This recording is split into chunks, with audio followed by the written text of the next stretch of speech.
Hello friends, मैं अनिका, आपकी gardener दोस्त। आज आपसे बात कर रही हूँ एक बड़े ही रेलेवेंट टॉपिक के बारे में, जो अभी जो है विंटर गार्डन शुरू होने वाले हैं अगले महीने। तो विंटर गार्डन में हमें जो है वो सीड्स लगाने होते हैं पहले, सर्दी की फुलवारी के।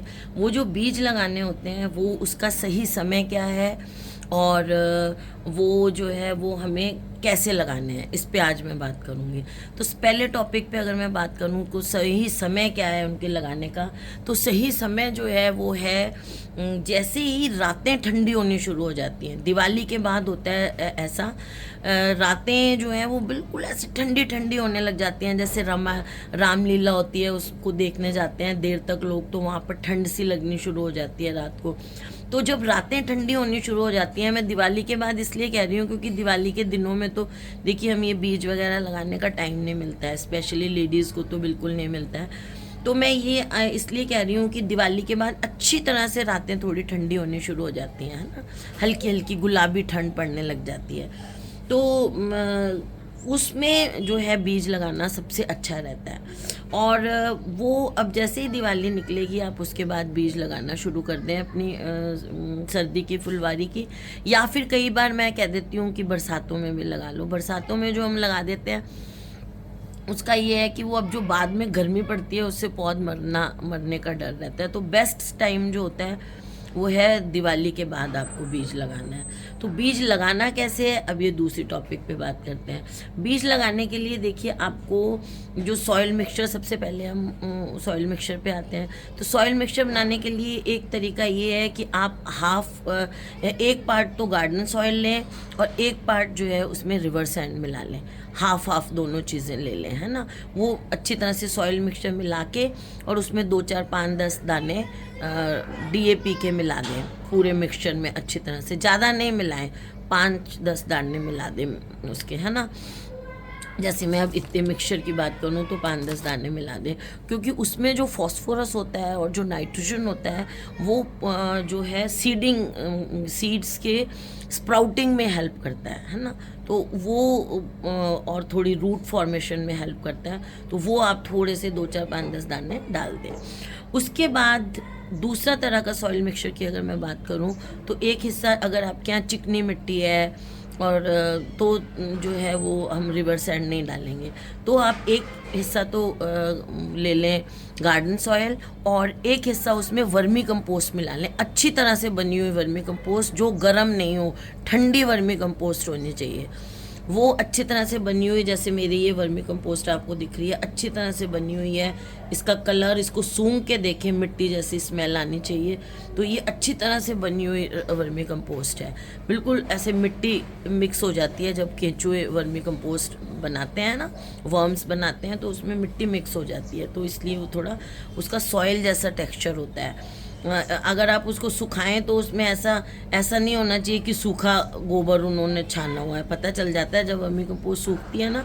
कई बार ये लोग क्या करते हैं कि गोबर को सुखा के पीस के वर्मी कंपोस्ट बना देते हैं, थोड़ी मिट्टी मिला के, पानी मिला के। तो जब वो ड्राई होती है ना तो आपको पता चलने लग जाता है, गोबर के फ्लेक्स दिखने लग जाते हैं। तो अच्छी सी बनी हुई, क्योंकि फिर वो गर्म होगी अगर वो गोबर से बनाई हुई होगी। तो अच्छी सी गोबर, आधा आधा हिस्सा, एक एक हिस्सा जिसको कहें, वो आप ले लें। ये 2 तरह के सॉइल मिक्सचर बनाने मैंने आपको बता दिए हैं। मैं कोकोपीट यूज़ नहीं करती हूँ क्योंकि कोकोपीट में कई बार जो है वो केमिकल्स होने से अच्छी तरह कई बार नहीं वॉश की हुई हो 3 4 पानी, तो वो कई बार केमिकल्स होने से उसमें नुकसान हो जाता है। और दूसरी चीज़ उसमें ये होती है कि आपको ऊपर की लेयर सूखी दिखेगी, नीचे से वो गीली होगी। तो आपने पानी दे दिया तो ओवर वाटरिंग वगैरह का कोकोपीट में खतरा रहता है। और अगर आप यूज़ करना चाहते हैं तो आधा, एक हिस्सा कोकोपीट और एक हिस्सा उसमें परलाइट मिला लें, तो वो एक आपका मिक्सचर तैयार हो जाएगा। एक हिस्सा देखिए उसमें पूरी तरह, एक और बता देती हूँ, एक हिस्सा ले लें आप कोकोपीट, एक हिस्सा उसमें बराबर का आप मिला लें परलाइट और आधा हिस्सा उसमें मिला दें वर्मी कंपोस्ट। तो इस तरह से आपका वो सीडिंग का जो है सीड तैयार करने का सॉइल मिक्सचर तैयार हो जाएगा। तो इस तरह से आप वो मिक्सचर तैयार कर लें। और फिर आती है तीसरी बात कि सीड्स को ग्रो कैसे करें, है ना। तो इस तरह के जो डब्बे आते हैं ना हमारे नमकीन वाले, बिस्किट वाले, ये बहुत अच्छे रहते हैं सीड्स को ग्रो करने के लिए। तो इनमें क्या करना है कि हमें जैसे, क्योंकि देखिए रातें तो ठंडी होनी शुरू हो जाएंगी, दिन में गर्मी है तो गर्मी में मॉइस्चर का लॉस होता है, तो सीड्स को मॉइस्चर भी रहना चाहिए। तो क्या करेंगे, हम इस तरह के डब्बे ले लें, कवर कर लें। अगर आप गमले में लगा रहे हैं तो बीज लगाने के बाद गमले को पॉलीथीन से ऐसे कवर, ऊपर से ऐसे कवर कर दें पॉलीथीन से। तो वो फिर उससे क्या होगा, अंदर मॉइस्चर ट्रैप होगा तो सीड्स जल्दी जर्मिनेट होते हैं। और दूसरी चीज़, सीड्स को कभी भी लगाने के बाद आप धूप नहीं मिलनी चाहिए, उसको छाया में रखें जहाँ अच्छी सी ब्राइट लाइट आए, ठंडक रहे, ऐसी जगह पे सीड्स को अपनों को रखें जब तक कि वो स्प्राउट नहीं करने लग जाए। जब वो स्प्राउट हो जाएं और छोटे छोटे से ग्रो कर जाएं इतने इतने से, उसके बाद आप उसको मॉर्निंग सन जहाँ मिलता है या थोड़ी ज़्यादा ब्राइट लाइट मिलती है उस जगह रख दें। अगर उसके बाद भी छाया में पड़े रहेंगे तो वो लेगी होने शुरू हो जाएंगे। तो सीड्स को बहुत ज़्यादा छाया में भी नहीं रखना है, इनडायरेक्ट लाइट आती रहे और ठंडक रहे, ऐसी जगह में आपको सीड्स ग्रो करने के बाद रखना है। तो ये मैंने रखने की बात बता दी। जब सीड्स स्प्राउट कर जाएं और थोड़े थोड़े ऐसे बड़े हो जाएं, फिर उसको मॉर्निंग सन मिल जाए थोड़ी सी, ऐसी जगह रख दें, क्योंकि फिर सीड्स में ताकत आने लग जाती है। उसके बाद जो है, जो सनलाइट उसको मॉर्निंग की मिलती है, उससे वो फोटोसिंथेसिस करके अपने आप की ग्रोथ पकड़ते हैं, तो उसके बाद ज़रूरी है। फिर हम एक और बात करें कि सीड्स को ग्रो कैसे करें। अब देखिए जैसे पिटूनिया वगैरह के सीड्स हैं, अलाइसम के सीड्स भी छोटे होते हैं, देखिए ये इस तरह के जो सीड्स होते हैं, इनको क्या करते हैं, जैसे ये सीड लिया है ना, इस सीड को हमने इनके ऊपर ऐसे ऐसे स्प्रेड कर दिया मिट्टी पे। देखिए मैं हाफ पोर्शन में स्प्रेड कर रही हूँ, देखिए इस तरह से स्प्रेड कर दिया इनको सीड्स को।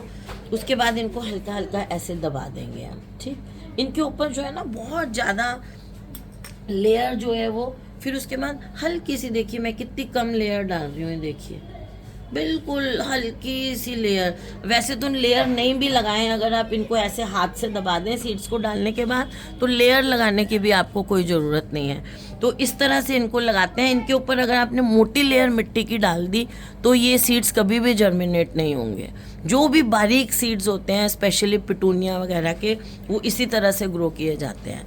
और अगर पिटूनिया के सीड्स बहुत छोटे हैं और आपको लग रहा है इतनी सी जगह में डल जाएंगे, तो उसमें आप थोड़ी सी रिवर सैंड मिला लें। तो रिवर सैंड मिलाने से क्या होगा कि वो दूर दूर हो जाएंगे सीड्स, रिवर सैंड उसमें मिल जाएगी। तो रिवर सैंड थोड़ी सी, जैसे सीड लिए उसमें रिवर सैंड आपने यूँ मिला दी, तो वो सीड्स के बीच में जगह बन जाएगी, रिवर सैंड आ जाएगी उसके बीच में। तो फिर उसको आप ऐसे ऐसे स्प्रेड कर दें तो वो ज़्यादा जगह में स्प्रेड हो जाएंगे। क्योंकि वो बहुत बारीक होते हैं तो इसलिए जो है उनको अगर हम डायरेक्ट यूँ लेके यूँ डालेंगे तो एक ही जगह सारे गिर जाएंगे। तो उनमें रिवर सैंड जरूर मिला लें पिटूनिया के सीड अगर आप लगाने लगे हैं। फिर देखिए थोड़े से बड़े सीड की बात करती हूँ। तो सीड्स को लगाने का, ये धनिया मैंने लिया है एक्चुअली आपको समझाने के लिए, और वो मैंने राई ली थी, क्योंकि वैसे ही होते हैं ना पिटूनिया के सीड, इसलिए। पर पिटूनिया के सीड्स और छोटे होते हैं, उसमें आप रिवर सैंड जरूर मिलाएं। तो सीड्स का एक रूल होता है कि जितना बड़ा सीड्स है उससे डबल या 3 टाइम डेप्थ में आप गहराई में उसको लगा सकते हैं। अगर आपने उससे ज़्यादा गहराई में लगा दिया तो सीड स्प्राउट होना मुश्किल हो जाता है। अगर हार्ड सीड्स हैं किसी पौधे के, पता चलते हैं बड़े हैं, हार्ड हैं, सब्जियां के सीड्स होते हैं जैसे, तो उनको ओवरनाइट आप भिगो लें, है ना। ये चीज़ आपको अडेनियम में भी करनी होती है। अभी अडेनियम के सीड सर्दियों में नहीं लगाएंगे, फरवरी में लगाएंगे, लेकिन अडेनियम के सीड्स को भी भिगोना पड़ता है।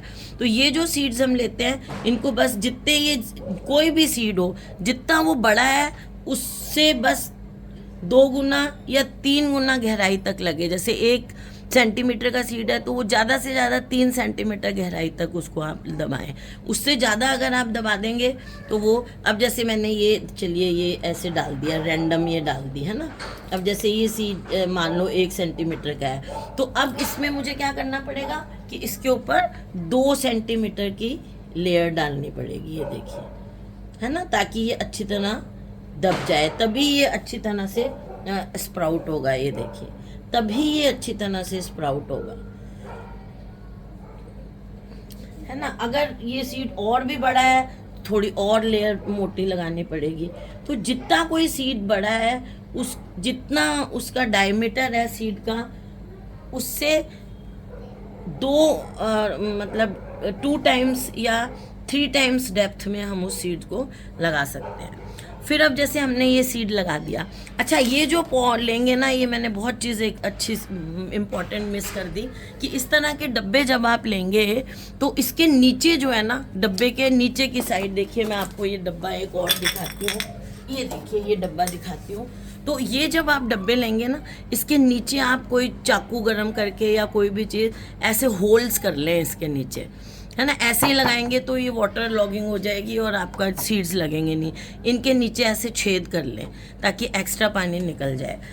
अब हमें क्या करना है, जैसे आपने ये लगा दिए, अब इन्हें आपने बंद कर देना है। पानी जैसे जो हमने मिक्सचर लेना है, आप देख रहे होगे मेरा ऑलरेडी मॉइस्ट है, तो गीला मिक्सचर लिया है। फिर अगर आपने थोड़ा सा स्प्रे करना है पानी तो कर दें, लेकिन कोई ज़रूरत नहीं है। उसके बाद आपने इसको बंद कर दिया। बंद करके यहाँ भी एक आधा छेद, आप यहाँ ऊपर भी एक आधा होल कर सकते हैं। बहुत ज़्यादा नहीं करने, 1 2 3 या मैक्सिमम 4 होल्स इसमें कर दें। और इसको अब कहाँ रखना है आपको, ऐसी ठंडी जगह में जहाँ अच्छी ब्राइट लाइट आती हो, और हो सके तो इसके नीचे कोई ट्रे वगैरह रख दें। जैसे ये बर्तन है ना, इसके नीचे चौकोर ट्रे या कोई गोल ट्रे ऐसी रख दें कि बाद में कभी 2 दिन बाद आपको इसको खोल के देखेंगे आप, और आपको लगेगा कि सॉइल मिक्सचर सूख गया है, तो आप वो जो नीचे ट्रे रखेंगे ना, जिस ट्रे के अंदर इसको रखेंगे, जिस बर्तन के अंदर इसको रखेंगे, बताती हूँ मैं आपको। सपोज देखिए, जैसे इस ट्रे में मैं इसको रखूँगी तो इस ट्रे में रखूँगी, है ना। इस ट्रे में आपने रख दिया तो आपको 2 दिन बाद 3 दिन बाद लग रहा है, आपने ऐसे खोल के देखा हल्का सा। अब इसको ना बहुत ज़्यादा हिलाना भी नहीं है आपको, बार बार हिलाएंगे तो सीड्स जर्मिनेट नहीं होते। कटिंग्स और सीड्स दोनों में ही है, बार बार नहीं हिलाना है। अब जैसे मैंने इसको खोल के देखा, मिट्टी सूखी है, तो मैं इसमें पानी नहीं दूंगी, क्योंकि हमने अपने बर्तन के नीचे होल किया हुआ है, इसमें पानी डालेंगे, इसमें पानी डालेंगे हम, है ना। और ज़्यादा नहीं डालेंगे, उतना ही डालेंगे जितना हमें पता है कि इसमें ज़रूरत है, वो पानी दे देंगे और इसको हिलाएंगे नहीं। फिर आप देखेंगे 2 4 5 दिन बाद, हफ्ते बाद इसमें स्प्राउट होंगे, छोटे छोटे पौधे इतने इतने निकलेंगे। फिर वो थोड़े से बड़े होंगे, तब भी इसको बंद ही रहने देना है। फिर वो थोड़े से, यहाँ जो ऊपर हम होल करते हैं ना, वो 3 4 होल इसलिए करते हैं कि हवा मिलती रहे सीड्स को। तो जब वो थोड़े से बड़े हो जाएंगे ना, इतने समझ लीजिए, इतने बड़े हो जाएंगे, इतने, चलिए उंगली का एक पोर जितना समझ लें या आधा पोर जितना, जब आपको फील हो कि अब ये पौधे थोड़े अच्छे हो गए हैं, सही साइज़ के, मतलब उंगली का ये जो फर्स्ट पोर है ना, इससे आधे आधे साइज़ के जब वो हो जाएं, तो उसके बाद आप इस ढक्कन को ऐसे खोल दें। इस ढक्कन को आप खोल दें, ऐसे ऐसे करके ऐसे कर दें, है ना। और उसको थोड़ी सी और रोशनी में शिफ्ट कर दें, या मॉर्निंग की हल्की सी धूप में, या रोशनी और ज़्यादा जहाँ आती है वहाँ शिफ्ट कर दें, ऐसे रहने दें। फिर वो पौधे जब थोड़े और बड़े हो जाएं तो फिर आप इस ढक्कन को हटा दें और ग्रो करने दें। फिर वो जब पौध इतनी बड़ी बड़ी हो जाए ना, इतनी बड़ी बड़ी पौध जब हो जाए, तो फिर हम उस पौध को ट्रांसप्लांट, इतनी 1.5 इंच की हो जाए तो उसको हम ट्रांसप्लांट कर देंगे। तो इस तरह से आपको जब दिवाली जैसे ही निकलती है, ठंडक होने लगती है रातों की, तो आपको सीड्स लाने हैं और सीड्स लगाने हैं, है ना। और इस तरह की जो बड़े सीड्स हैं वो इस तरह की ट्रे में भी लगा सकते हैं। अगर आप इस तरह की ट्रे में लगा रहे हैं तो उसको भी यहाँ, लेकिन फिर उस ट्रे को आपको किसी चीज़ से कवर करना पड़ेगा, है ना, कोई बड़ा डब्बा या कुछ से, क्योंकि इस टाइम क्या है कि थोड़ी सी दिन की गर्मी होती है। दिन की गर्मी होती है तो उससे क्या होता है कि दिन की गर्मी के कारण ड्राईनेस आ जाती है ना। तो ड्राईनेस नहीं आनी चाहिए जो नए नए सीडलिंग्स निकलते हैं उस।